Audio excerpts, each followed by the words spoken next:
Hello बच्चों, कैसे हो आप सब। आशा करता हूँ सभी बहुत बढ़िया होंगे और उम्मीद करता हूँ कि सभी की दिवाली भी बहुत बढ़िया बनी होगी। ठीक है, तो अब से पहले की वीडियो में हमने जितनी भी बातें करी थी डिसोल्यूशन ऑफ फॉर्म के कॉन्सेप्ट से रिलेटेड, आज उन्हीं सारी बातों को हम यहां पर प्रैक्टिकली अप्लाई करने वाले हैं। मैंने आप लोगों को कुछ स्टेप सिखाए थे, आप सभी को याद होंगे। स्टेप नहीं याद है तो एक बार फटाफट से जाओ उनको रिमाइंड कर लो, क्योंकि आज उन स्टेप्स को हम यहां पर फॉलो करने वाले हैं। मैं अकाउंट्स में चैप्टर 8 यानी कि डिसोल्यूशन ऑफ फर्म का क्वेश्चन नंबर 25 कराने जा रहा हूं, जिसके अंदर हम realisation account, partner capital account और कैश अकाउंट, ये 2-3 अकाउंट हम बनाना सीखेंगे। और मैं इतने सिंपल मेथड से आपको ये सारी चीजें बताने वाला हूं कि आपको बहुत आसानी से समझ आ जाएंगे अगर आपने कॉन्सेप्ट अच्छे से समझा होगा। तो क्लियर है, स्टार्ट करें। तो फटाफट से चैप्टर 8 पेज नंबर आपका 8.54 निकाल लीजिए और उस क्वेश्चन को रीड करते हैं एक बार पहले। उसके बाद बैलेंस शीट मैंने यहां पर बनाई दी है, फटाफट अकाउंट्स को बनाना शुरू कर देंगे, जो भी क्वेश्चन में अकाउंट्स बनाने के लिए बोले होंगे। तो क्वेश्चन में गिवन है P, Q and R were partner in a firm sharing profit and losses in the ratio 5:3:2। 3 partner हैं P, Q, R, तीनों का रेशियो हमें गिवन है 5:3:2, 5:3:2। They agreed to dissolve their partnership firm from 31st March 2021।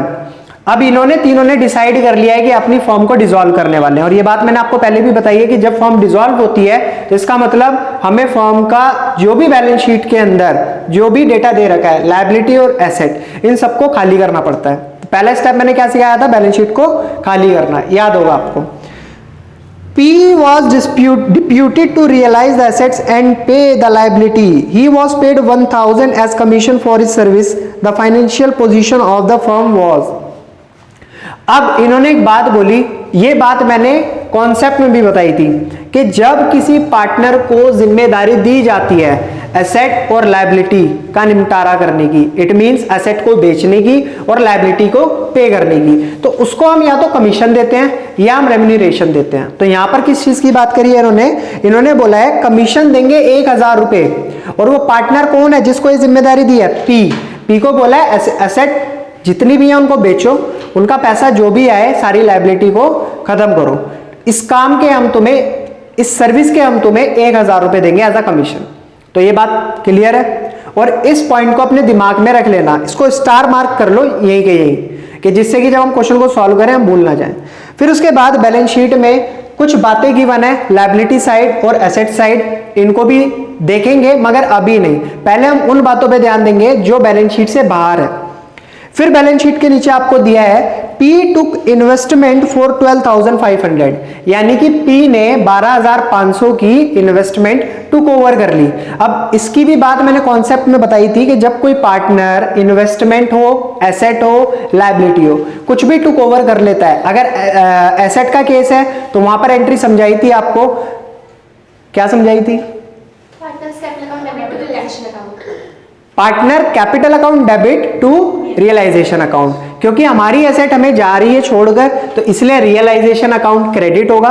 और partner capital, अब जो पैसे हमें पार्टनर को देने होंगे एंड इस क्वेश्चन के एंड में जब हम डिस्ट्रीब्यूट करेंगे जो भी प्रॉफिट या लॉस होगा, उसमें से 12,500 रुपए हम अलग निकाल देते हैं अभी के अभी, वो पार्टनर को हम पहले से ही कम देंगे क्योंकि वो हमारी इन्वेस्टमेंट 12,500 की लेकर जा रहा है, इसलिए हमने उसका कैपिटल अकाउंट डेबिट करा है। क्लियर है पॉइंट भी। अगला पॉइंट आता है बच्चों, स्टॉक एंड डेटर रियलाइज 11,500।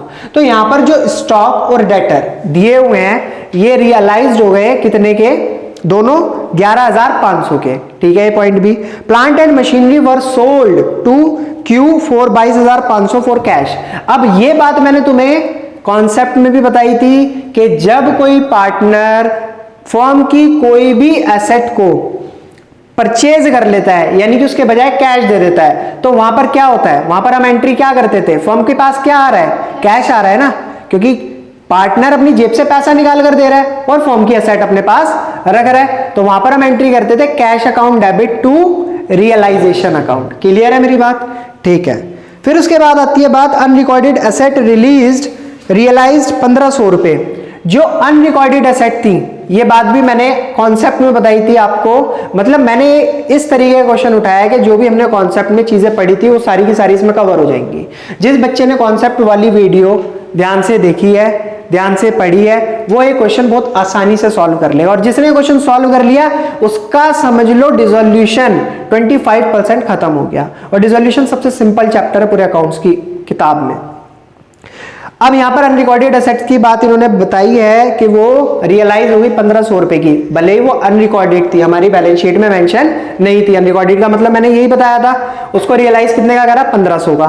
तो कहीं ना कहीं 1500 रुपए किसके, फर्म के पास आ रहे हैं, ठीक है। तो फर्म के पास पैसा आ रहा है तो इसकी एंट्री आप क्या करोगे, क्या करोगे, cash account debit to realisation account. Clear है मेरी बात।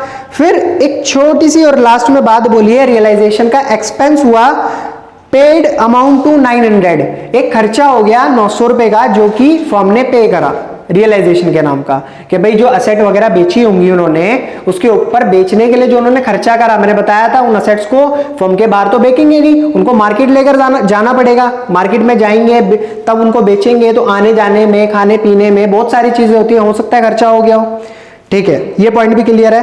पास necessary ledger account to close the book of the firm, मुझे कुछ जरूरी लेजर अकाउंट बनाने हैं इस फर्म को क्लोज करने के लिए। तो मैंने आपके सामने यहां पर सबसे पहले रियलाइजेशन अकाउंट बनाया, पार्टनर कैपिटल अकाउंट बनाया, और तीसरा कैश अकाउंट बनाया, क्योंकि जब फर्म डिसॉल्व होती है तो मिनिमम इतने हमें लेजर की जरूरत पड़ती। इसके अलावा अगर क्वेश्चन में कोई और भी लेजर अकाउंट बनाने के लिए बोला गया है तो हम उसे बनाते हैं, बाकी मेन तो हमारे 3 चलते ही चलते हैं। तो आइए फिर शुरू करते हैं। सबसे पहले मैंने आपको बोला था कि बच्चों हमें क्या करना होता है, बैलेंस शीट को खाली करना होता है, तो हम इसे खाली करेंगे। सबसे पहला स्टेप है हमारा, हम बैलेंस शीट को खाली करेंगे। उन स्टेप्स को, स्टेप 1, स्टेप 2, स्टेप 3, स्टेप 4, उनको रिमाइंड कर लो। तो सबसे पहला स्टेप था हमारा बैलेंस शीट को खाली करना। अब खाली करने के साथ साथ आपको एक बात और बताई थी मैंने, ये जो एसेट वाली साइड होती है ये होती है हमारी डेबिट साइड। कौन सी साइड, डेबिट साइड। और ये जो लायबिलिटी वाली साइड होती है ये होती है हमारी क्रेडिट साइड। ये हो गई क्रेडिट साइड। तो चलो सबसे पहले हम एसेट को खाली करते हैं। अब बैलेंस शीट में एसेट साइड यानी कि डेबिट साइड मुझे स्टॉक गिवन है, कितने का, 5500 का। आपको कुछ नहीं करना, इसको उठाना है और क्रॉस ट्रांसफर करना है रियलाइजेशन अकाउंट में। किसमें, रियलाइजेशन अकाउंट में। तो हम स्टॉक यहां पर 5500 लिखा है, यहां से इसे काटकर सीधा अपने रियलाइजेशन अकाउंट में डेबिट साइड लेकर आ जाएंगे, टू स्टॉक अकाउंट 5500 रुपए। पॉइंट क्लियर है। दूसरा मुझे यहां पर दिखाई दिया इन्वेस्टमेंट, कितने की इन्वेस्टमेंट, 15,000 रुपए की, टू इन्वेस्टमेंट 15,000 डाल दिया, 15,000। फिर इसके बाद मुझे डेटर गिवन है यहां पर 7100 के, उसके नीचे एक PDD यानी कि प्रोविजन फॉर डाउटफुल डेट भी बना हुआ है। कितने का बना हुआ है, 450 का। तो बचे हुए डेटर हमारे कितने आए, 6650। अब यहां पर बच्चा गलती करेगा, यहां आप लोग क्या गलती करोगे, डेटर क्या है हमारी, एसेट, तो एसेट आएगी रियलाइजेशन में डेबिट साइड, और प्रोविजन फॉर डाउटफुल डेब्ट क्या है, लायबिलिटी। तो लायबिलिटी को हम क्या एसेट साइड डालेंगे या क्रेडिट डेबिट साइड डालेंगे या क्रेडिट साइड डालेंगे, ऑब्वियसली क्रेडिट साइड डालेंगे। तो यहां पर जो PDD होगा वो आएगा क्रेडिट साइड। तो ये पॉइंट क्लियर है, ये लायबिलिटी है, इसलिए हम इसे कहां पर लेकर जा रहे हैं, रियलाइजेशन अकाउंट में क्रेडिट साइड में लिख देता हूं। यहां पर ये एक तरीके की लायबिलिटी होती है, ठीक है। तो पहले हम डाल देते हैं यहां पर टू डेटर, कितने के थे डेटर, 7100 पूरा अमाउंट, और बाई PDD कितने का अमाउंट है, 450 रुपए का। तो यहां तक पॉइंट क्लियर है, यहां तक किसी को कोई डाउट, कोई दिक्कत, कोई परेशानी, ठीक है।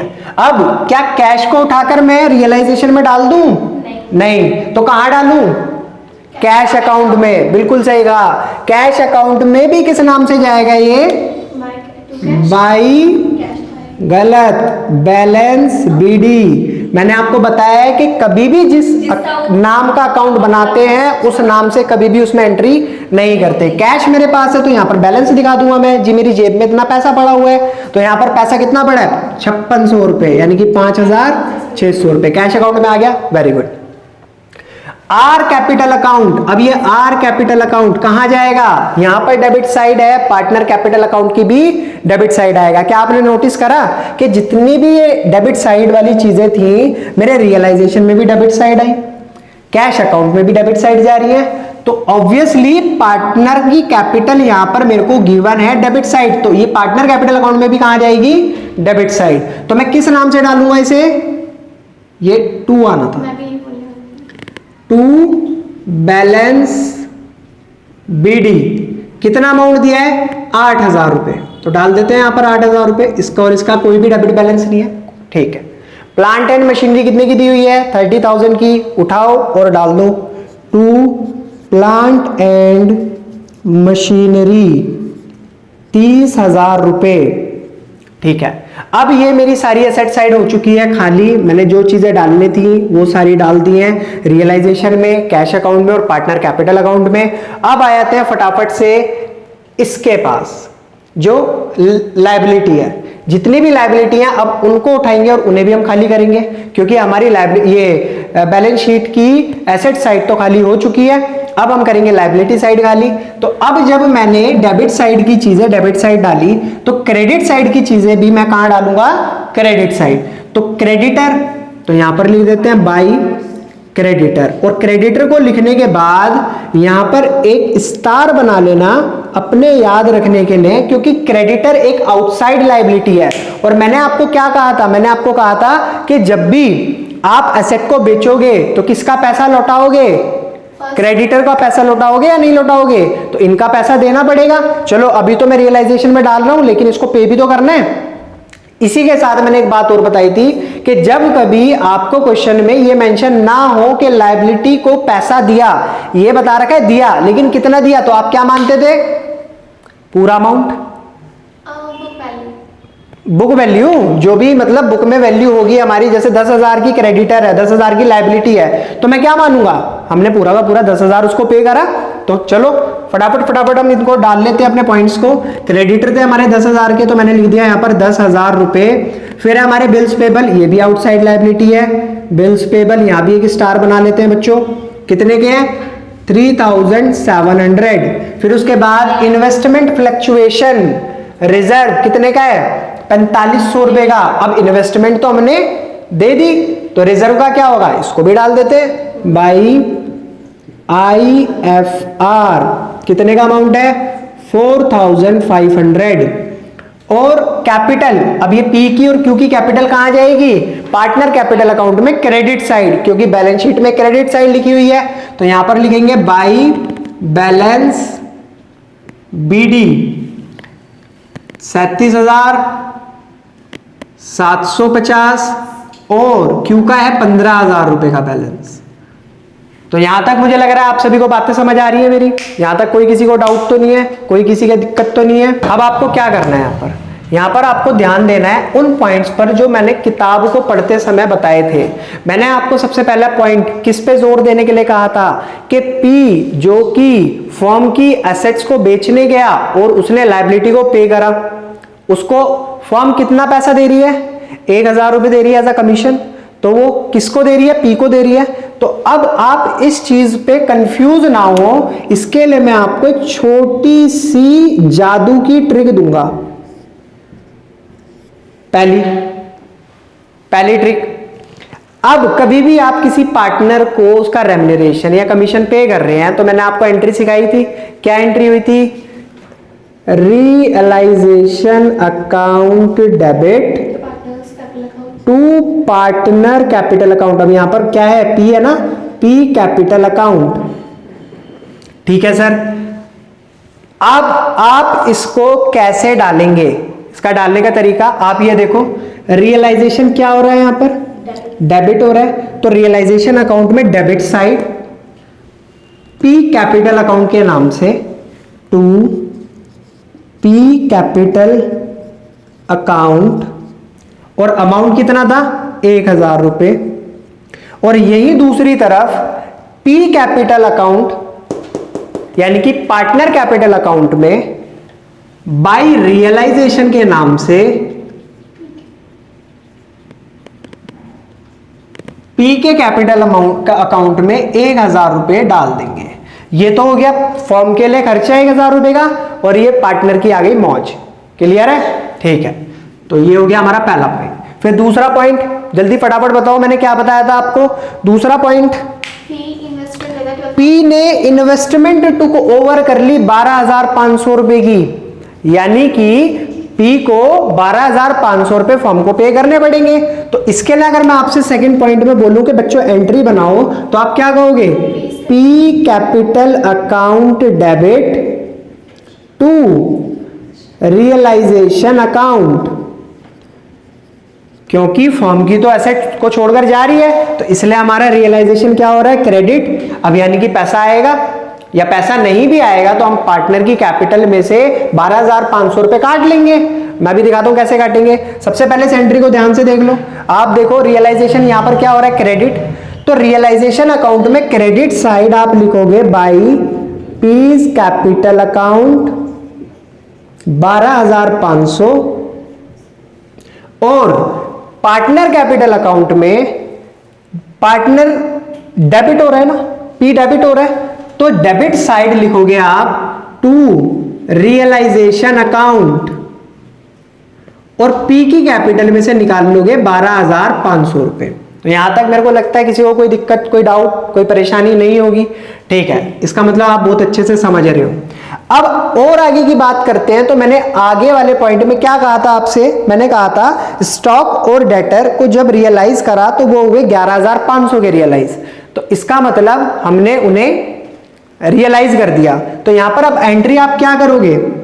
अब जब कोई एसेट रियलाइज हो रही है तो इसका मतलब कैश आ रहा है फॉर्म के अंदर, cash account debit to realisation account, और हमारी एसेट हमें छोड़कर जा रही है तो इसका मतलब वो क्या हो रही है? क्रेडिट। तो अब आपको रियलाइजेशन अकाउंट को देखना है क्या हो रहा है? क्रेडिट। तो रियलाइजेशन अकाउंट में क्रेडिट साइड आप डालोगे बाई कैश अकाउंट। कितना? 12,000। कितना अमाउंट है बताओ? 11,500। और अब आपको पार्टनर कैपिटल अकाउंट में जाने की कोई जरूरत ही नहीं है, आप सीधा जाओगे कैश अकाउंट में। कैश अकाउंट में देखोगे कैश क्या हो रहा है? डेबिट हो रहा है, कैश डेबिट हो रहा है। तो यहां पर लिखोगे टू रियलाइजेशन अकाउंट 11,500 रुपए। बस इसी तरीके से और आगे का पॉइंट भी देख लेते हैं। प्लांट और मशीनरी को सोल्ड कर दिया क्यू को। अब हम क्यू को करें, पी को करें, आर को करें, या बाहर के किसी बंदे को करें, अगर हम कैश में सोल्ड कर रहे हैं तो हमें किसी से कोई मतलब नहीं है।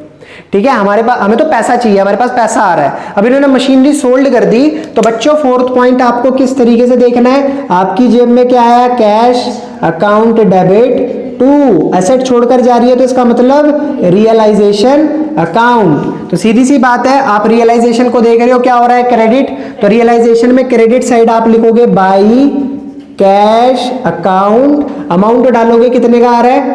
बोलो कितना आ रहा है अमाउंट? अमाउंट आ रहा है आपका 22,500।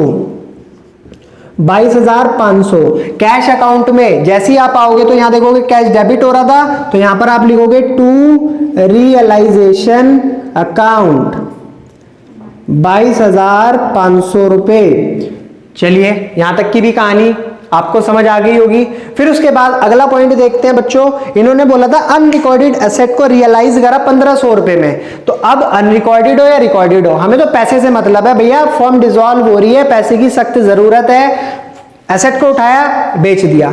तो जब एसेट को बेचा तो क्या हुआ? फिर सेम वही काम, कैश आया, कैश अकाउंट डेबिट, और हमारी एसेट हमें छोड़कर जा रही है टू रियलाइजेशन अकाउंट। तो कैश जा रही है, रियलाइजेशन अकाउंट, ये क्रेडिट हो रहा है। तो आप क्या करोगे? रियलाइजेशन अकाउंट को देखा आपने, क्या हो रहा था? क्रेडिट। तो रियलाइजेशन अकाउंट में आए, क्रेडिट साइड लिखा बाई कैश अकाउंट, और अमाउंट डाल दिया कितने का? कितना? अनरिकॉर्डेड एसेट थी हमारी 1,500 रुपए की, तो 1,500 हमने अमाउंट डाल दिया। चलिए, अब आपको क्या करना है? कैश अकाउंट में जाना है। यहां देखा आपने कैश डेबिट हो रहा था, तो यहां पर लिखा टू रियलाइजेशन अकाउंट 1500 रुपए। क्लियर है यहां तक बात? कोई डाउट? सबको समझ आ रहा है? चलिए एक लास्ट पॉइंट हमारा रह गया, realisation expense paid amounted to 900। जब इन सारे कामों को करा तो 900 रुपए का क्या हो गया? खर्चा हो गया। अब 900 रुपए फर्म के ऊपर फर्म पे करेगी, अपने आप पे करेगी। तो इसका मतलब फर्म की जेब से पैसा निकाला जाएगा, तो realisation account debit to cash account. अब पैसा जा रहा है, फर्म से खर्चा हो गया 900 रुपए का, 900 रुपए का खर्चा हो गया। तो चलो अब देखते हैं रियलाइजेशन यहां पर क्या हो रहा है? डेबिट हो रहा है। तो रियलाइजेशन अकाउंट में डेबिट साइड आप क्या लिखोगे? To cash account. कितना अमाउंट डालोगे? 900 रुपए। और कैश अकाउंट में जाओगे, देखोगे यहां पर कैश क्या हो रहा था? क्रेडिट। तो कैश अकाउंट में क्रेडिट साइड आप लिखोगे बाई रियलाइजेशन अकाउंट 900 रुपीज। तो बच्चों ये थी हमारी सारी की सारी एडजस्टमेंट जो बैलेंस शीट के बाहर गिवन थी। अब मैंने जब आपको बैलेंस शीट खाली करवाई थी तो उस टाइम दो चीजों पर स्टार बनाने के लिए बोला था। वो दो चीजें कौन कौन सी थी? एक तो हमारे क्रेडिटर थे, दूसरे हमारे बिल्स पेबल थे। इन दोनों को भी क्या करना पड़ेगा? भाई ये फर्म के बाहर खड़े हुए, पैसे के इंतजार में खड़े हुए हैं, इन्हें पैसे देकर विदा करना पड़ेगा। ऐसे तो बोल नहीं सकते हम बाहर जाकर कि चलो जाओ अपने घर जाओ, हमने तो सेट बेच दी, हमारी जेब में पैसा आ गया। तो वो तो मारेंगे तुम्हें पकड़ के, सारा पैसा छीन लेंगे। तो भैया वो बाहर खड़े हुए इंतजार कर रहे हैं, उनको पैसा देना पड़ेगा। क्रेडिटर्स हैं 10,000 के, बिल्स पेबल हैं 3,700 के, दोनों को पैसे देकर भेजना पड़ेगा। तो उसके लिए आप क्या करोगे? कैश को रियलाइजेशन में दिखाओगे टू कैश अकाउंट कितना? 13,700। दोनों को एक साथ दिखा दो, कोई दिक्कत नहीं है। ठीक है, पैसा जा रहा है या एंट्री करके दिखाऊं? अगर ऐसे समझ जाओगे तो ठीक है। पैसा जा रहा है 13,700 जा रहा है, ठीक है। कैश अकाउंट में से उड़ा दो बाई रियलाइजेशन अकाउंट 13,700 रुपए। तो मुझे लगता है यहां तक आपको सारी बातें समझ आ गई होंगी, यहां तक किसी को कोई दिक्कत नहीं हो रही होगी। इसके अलावा कुछ रह तो नहीं गया। जब हमारी सारी एडजस्टमेंट, सारी चीजें सारे लेजर्स अकाउंट में पहुंच चुकी हैं, उसके बाद अब हम क्या करने वाले हैं? अब हम रियलाइजेशन अकाउंट का करेंगे टोटल। जो साइड ज्यादा होगी उस साइड को देखेंगे। फटाफट टोटल करके बताओ कितना आ रहा है? 73,200। अच्छा, किस साइड का? क्रेडिट साइड का, डेबिट साइड का? डेबिट साइड का, ठीक है। 73,200। तो इसी अमाउंट को हम क्या करेंगे? दूसरी साइड भी डालेंगे 73,200 और फटाफट से इस अमाउंट में से सारे अमाउंट को कर देंगे माइनस। तो जल्दी से माइनस करके बताओ क्या आ रहा है इसका? 6,550। ठीक है, 6,550। 6,550 का क्या करें? क्या करेंगे? पहली बात तो ये लॉस है क्योंकि ये इधर का अमाउंट ज्यादा था, इधर का अमाउंट कम था। जो हमने एसेट्स को बेचा वो पैसा कम था, जो लायबिलिटी को पे करा वो पैसा ज्यादा था। तो इसका मतलब हमें नुकसान हो रहा है 6,550 रुपए का। अब इस नुकसान को कौन भुगतेगा? पार्टनर्स। किस रेशियो में? जो उनका रेशियो गिवन था। क्या रेशियो गिवन था? मेरे को बताओ फटाफट। क्या था? 5:3:2। ये ओल्ड रेशियो में अब इस अमाउंट को हमें डिस्ट्रीब्यूट करना पड़ेगा क्योंकि तीनों पार्टनर इसको मिल बांट कर भुगतेंगे।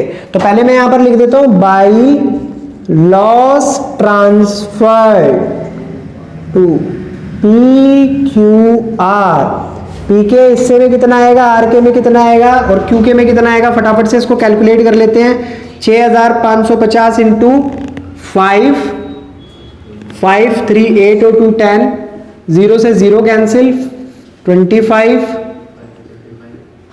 27,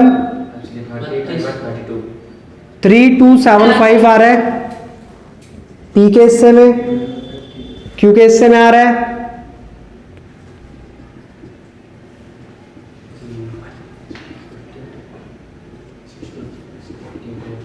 1965 और बचा हुआ अमाउंट आर पे करेगा 1310। तो ये तीनों पार्टनर को लॉस भुगतना पड़ेगा। अब मैंने आपको जब कॉन्सेप्ट पढ़ाया था तो उसमें एक बात समझाई थी। अब मैं क्या करूंगा, ये जो रियलाइजेशन का लॉस आ रहा है इसको मैंने क्या बताया था, कहां ट्रांसफर करते हैं? पार्टनर कैपिटल अकाउंट में। तो पार्टनर कैपिटल अकाउंट में किस साइड जाएगा ये अमाउंट? किस साइड जाएगा? Debit side. तो यहां पर किस नाम से डाल दूं मैं? टू रियलाइजेशन अकाउंट का बैलेंस कितना है बच्चों? 3275, 1965 और 1310। क्लियर है मेरी बात? कोई डाउट, कोई दिक्कत, कोई परेशानी? सॉरी वो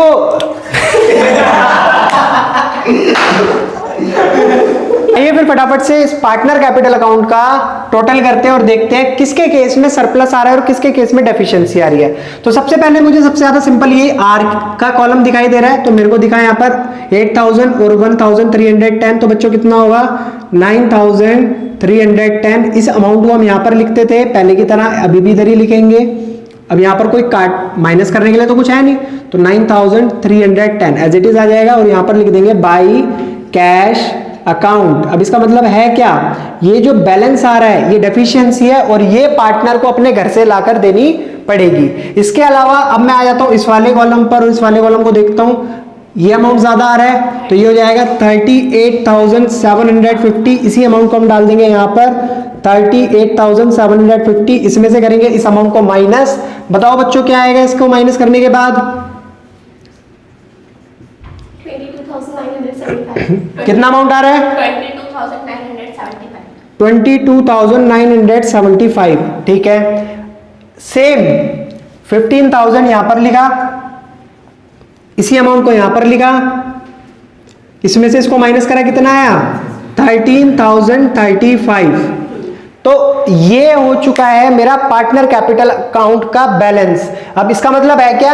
ये आर पार्टनर इतना अमाउंट अपने घर से लाकर देने वाला है और ये दोनों इतना अमाउंट अपने घर लेकर जाने वाले हैं। तो ठीक है, इसे पे कौन करेगा? इसे पे करेगी फर्म। अब जब फर्म पे करेगी तो उसके हमें ये वाला अमाउंट यहां पर मेंशन करना पड़ेगा by piece capital account 22,975 by cues capital account 13,035 और बचा हुआ जो क्रेडिट साइड वाला अमाउंट है वो आ जाएगा इधर टू क्यूज कैपिटल अकाउंट। ये इसको घर से लाकर फॉर्म को देना पड़ेगा 9,310। मैंने आपको कॉन्सेप्ट वाली वीडियो में एक बात बताई थी कि इस अकाउंट की सबसे ज्यादा खास बात क्या होती है कि इसका दोनों साइड का अमाउंट टैली कर जाता है। आप इसको टोटल करके बताओ फटाफट से, इसको टोटल करके बताओ, देखो अमाउंट सेम आ रहा है या नहीं आ रहा। अगर सेम आ रहा है तो क्वेश्चन बिल्कुल ठीक करा है और सेम नहीं आ रहा तो कहीं ना कहीं क्वेश्चन में मिस्टेक है। तो जल्दी से बताओ, इस साइड का मैं करता हूं, इस साइड का आप करो। मेरा कैश अकाउंट का बैलेंस आ रहा है 50,610, तो यहां भी 50,610 ही आएगा। तो आपका भी सेम आ रहा है ये? बोलो हाँ। ठीक है, तो ये था हमारा question number 25 dissolution of partnership form का। क्वेश्चन काफी इजी है सारे के सारे, अगर आप बहुत ध्यान से करोगे। सबसे पहले आपको कॉन्सेप्ट समझना है, फिर उसके बाद सारे स्टेप लर्न करने हैं और आपको एंट्री के बारे में ज्यादा डीप नॉलेज होनी, एंट्री तो खैर मैंने मिटा दी है, एंट्री के बारे में डीप नॉलेज होनी चाहिए। अगर एंट्री आप कर रहे हो तो आपको पोस्टिंग में कोई भी दिक्कत नहीं आने वाली। आपको वीडियो अच्छी लगे तो प्लीज लाइक कमेंट शेयर जरूर करना और आप लोग जितने बैठे हुए यहाँ पर, आप भी अपने अपने जो भी फ्रेंड सर्कल है, ग्रुप है, उनमें इसको फैला दो यार। पूरी अकाउंट्स की किताब करा दूंगा सच में।